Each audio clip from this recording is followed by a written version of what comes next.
Down in Columbia, it was kind of a 2-day meet. They had kind of the distance races go on Friday night.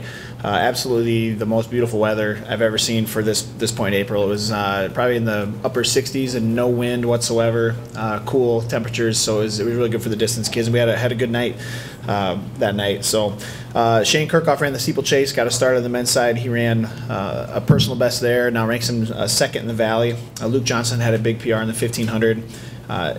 As well, and so there's some other guys in there that had PRs as well. Luke moves into the scoring calculations there, when you're looking at the performance list, so that was good to see. Also, on the weekend, Connor Ham had a nice Saturday for us. He ran a good 100 and 200 meter dash. Brandon Carnes walked away with 100 and then 200 pretty easily. Ran 10.17 again, and then 20.4 in the 200. And so, consistently running fast is important, especially when you get to those big meets and you need to get against some of those other competition that's right there with you. It's nice to know you've run quite a few races right in there. In the throws, they continue to do a really good job for us. Tom Yezik, freshman, moved up to 4th in the conference in the discus with a nice throw of 52 meters. Brad Walski, this was his first meet back. He's a senior for us. Had a really good indoor season.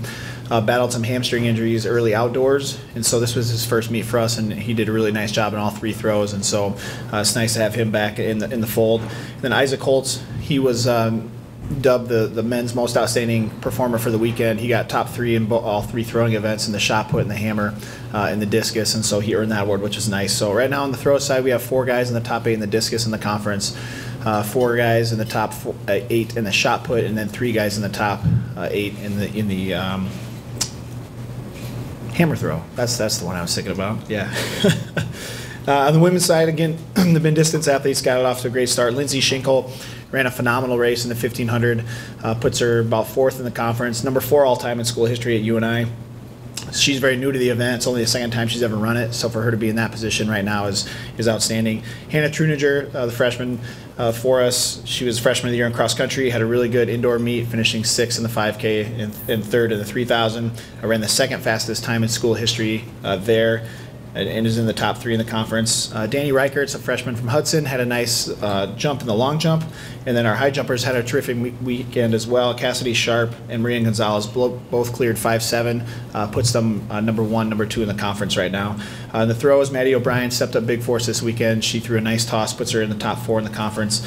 And then in the 800, Lindsay Kite ran the 2nd fastest time in the conference right now, and Lindsay Schinkel came back from the 1500 to run the 3rd fastest time in the conference. So, it was another great weekend for us.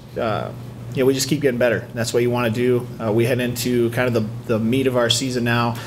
We go to Iowa City this weekend for the Musco invite. That'll be a nice meet. We see some good teams down there. It's under the lights down there, so hopefully the wind will die down and give us some nice chances to put some big times out there that will count for legal purposes. And then, Drake Relays is next weekend too, so we're trying to formulate all the relays we're going to put on the track and kind of get ready for that. That's a big meet for us. Most of the kids from the state of Iowa on our team, they've run down there all through high school, and so it's a really fun experience for us to get down there as well. So, any questions about track? Coach, the Drake Relay is really touting the 1500 this year. They're talking about being loaded. How does that affect your kids? Well, I mean, that's the professional side of things, and so that won't really affect us too much there. But although it does get them a good chance to see some high-end track and field, and so that's fun for everyone on the team. I mean, everyone's a kind of a track and field kind of junkie. They love those kind of things. So the fields would be really, really excellent in any part of the meet. So how can they learn from watching those pros? They can, how you race, how you prepare, and just what it takes to take the next step. And so it's an eye-opening experience especially for a freshman, their first time to go over there and see that level of competition they have never seen before in person. You get a chance to really see what it actually takes and what you need to be to really make it after college in track and field. It's a hard thing to do. The success you had last weekend, is that